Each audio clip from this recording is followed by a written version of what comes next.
ஸ்ரீராமச்சந்திர பரபிரம்மணே நமஹ. தாம் பார்க்குற அபசகுணங்களை பற்றி ராவணன்கிட்ட விவரிக்கிறார் விபீஷ்ணர்.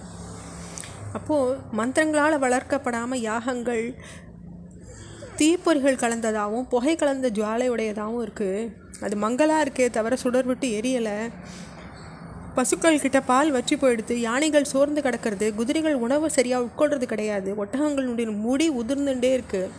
தவிர சிகிச்சை செஞ்சால் கூட அவள் கண்ணீர் வடிச்சுட்டே இருக்க அந்த ஒட்டகங்கள். காக்கைகள் கூட்டம் கூட்டமாக நகரெங்கும் கரையிறது, பெண் நரிகள் ஊழையிடுறது, கழுகுகள் ஒன்று கூடி நகரத்தின் மேலே பறந்து வண்ணம் இருக்குது. நகரத்தின் எல்லைகளில் மாம்சங்களை உண்ற விலங்குகள் பெரும் கர்ஜனை செஞ்சுட்டு அலையிறது. இந்த அபசகுணங்கள்லாம் நம்ம எச்சரிக்கைகளாக வச்சுக்கணும். ராமர்கிட்ட சீதையை சேர்க்கறது தான் நமக்கு வரக்கூடிய தீங்கை தடுக்கிறதா இருக்கும். நான் ஏதோ பேராசையினால் உந்தப்பட்டோ இல்லை பயத்தினாலேயோ இல்லை தீமை விளைவிக்கிறதுக்காகவோ இப்படி பேசுகிறதா நீங்கள் நினைக்கக்கூடாது. நான் பார்த்த அபசகுணங்களையெல்லாம் அரக்கர்களும் அவள் மனைவிமார்களும் நகரத்தின் ஜனங்கள் எல்லாருமே கூட பார்த்துருக்காங்க. இது தொடர்பாக உங்களுக்கு ஆலோசனை சொல்கிற விஷயத்தில் மந்திரிகள் தயக்கம் காட்டுறாங்க. கண்டதையும் கேட்டதையும் உங்ககிட்ட ஒளிவு மறைவில்லாமல் தெரிவிக்கிற கடமையிலேருந்து அவள் தவறியிருக்காங்க. இப்போது நான் சொன்ன விவரங்களை பற்றி சிந்திச்சு எது முறையானதோ அதை செய்யுமாறு உங்ககிட்ட நான் தயவுசெய்து கேட்டுக்கிறேன் அப்படின்னு நல்ல பயனளிக்கக்கூடிய வார்த்தைகளை விபீஷ்ணன் சொல்கிறார். இதெல்லாம் கேட்ட ராவணன் ரொம்ப கோபம் அடைகிறார். எந்த வகையிலையும் ஆபத்துன்றது என் கண்ணுக்கு தெரியல. ராம சீதையை அடைய போகிறதும் இல்லை. இந்திரனோடும் மற்ற தேவர்களோடும் சேர்ந்து யார் வந்தாலும் சரி, அவன் யார் இதோடையும் யாரோட துணையோடு அவன் வந்தால் கூட சரி, அவனால் என் முன்னே நிற்கக்கூட முடியாது. பெரும் போர் திறன் படைத்தவனும் யுத்தத்தில் தோற்பதற்கரிய மேன்மையை காட்டுறவனும் தேவர்களின் படைகள்லாம் செதற அடித்தவனுமான ராவண விபீஷ்ணன் இப்படிலாம் சொன்னோன்னே அவனுக்கு விடை கொடுத்து விபீஷ்ணனை அனுப்பிச்சிடுறார். சீதையின் மேலே வச்சுட்ட ஆசையின் காரணமாக நிலத்தடுமாறி இருந்த ராவணன் ஆலோசனைக்குரிய காலம் கடந்து அந்த தன்னுடைய மந்திரிமார்கள்கிட்டையும் ஆதரவாளர்கள்கிட்டையும் ஆலோசனை நடத்த விரும்பி ரத்னங்களால் இழைக்கப்பட்ட தங்கத்தினால் செய்யப்பட்ட சிறப்பு வாய்ந்த தன்னுடைய தேரில் ஏறிண்டு அரச சபை நோக்கி போகிறார். பலவிதமான ஆயுதங்கள் தாங்கின அரக்கர்கள் ராவணனுடைய தேருக்கு முன்னும் பின்னும் 2 புறங்கள்லையும் அணிவகுத்துட்டு போகிறாங்க. அதிரதர்கள் அப்படின்னு பெயருக்குரிய சிறந்த தேர் வீரர்கள் ராவணனை பின்தொடர்ந்து போகிறாங்க. யானைகளை செலுத்தி போரிடுற வீரர்களும் ராவணனை பின்தொடர்றாங்க. கதைகள், சூளங்கள், வில்லு, அம்பு, கத்தி என்ற பலவித ஆயுதங்களை தாங்கிட்டு அந்த கூட்டம் போச்சு.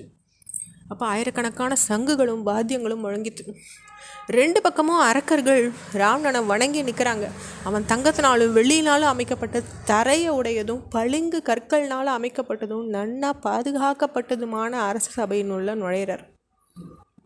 வைடூரிய கற்கள்னால் செதுக்கப்பட்டு மான் தோல் விரிக்கப்பட்டிருந்த தன்னுடைய உயர்ந்த சிம்மாசனத்தில் அமர்ந்துக்கிறார்.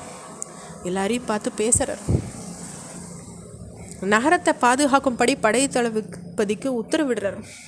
அப்போ ராவணன் சொல்கிறார், இன்பத்தின் போதும் துன்பத்தின் போதும் லாபம் அடையும் போதும் நஷ்டம் அடையும் போதும் சாதகமான சூழ்நிலையிலையும் சரி பாதகமான சூழ்நிலையிலும் சரி உங்கள் கடமையை உணர்ந்து நீங்கள் செயலாற்றணும். உங்களை கொண்டு நான் நடத்த முனைச்ச காரியங்கள் எல்லாம் இதுவரை வெற்றி தான் பார்த்துருக்கேன். வாயு தேவனாலும் சந்திரனாலும் கிரகங்களாலும் பல தேவதைகள்னாலும் சூழப்பட்டிருக்க இந்திரன் போல் உங்களால் இப்போ நான் சூழப்பட்டிருக்கேன். இப்போ தொடர்ந்து நான் நற்பயணத்தான் நான் பார்க்கவும் விரும்புகிறேன் இனிமேலும். இப்படிலாம் பேசின ராவணன் சொல்கிறார், நான் செஞ்ச ஒரு காரியம் பற்றின விவரங்களுக்கெல்லாம் உங்களுக்கெல்லாம் சொல்லணும்னு நினச்சிருந்தேன். ஆனால் கும்பகர்ணனின் உறக்கம் கலையாத நிலையில் நான் இந்த விஷயம் பற்றி பேசலை. ஆயுதம் தாங்கினவாளை முதன்மையானவனும் வியப்பதற்குரிய பலமை படைத்தவனுமான கும்பகர்ணன் 6 மாதம் உறங்கிட்டு இப்போ தான் வீழ்ச்சிருக்கான்.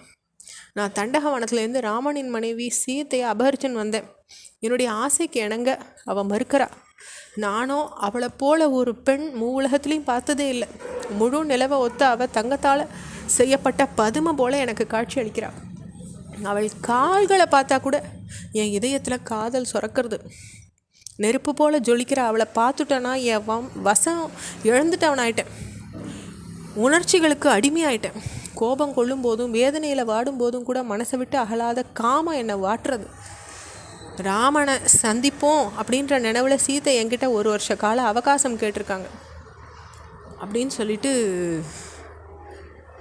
சொல்கிறாங்க. இப்படிலாம் ராவணன் சொல்கிறதுல ஒரு விஷயம் நம்ம கவனிக்கணும். சீதை ராவணன்கிட்ட எந்த அவகாசமும் கேட்கல, அவனுக்கு இணங்க மறுத்துடுறாங்க, அவ்வளோதான். ஆனால் ராவணன் தான் 1 வருஷ காலம் உனக்கு அவகாசம் தரேன்ற வார்த்தையை அவருக்கு கொடுக்குறாங்க. தொடர்ச்சியை அடுத்த பகுதியில் பார்க்கலாம். ஸ்ரீராமச்சந்திர பரபிரம்மணே நமஹ.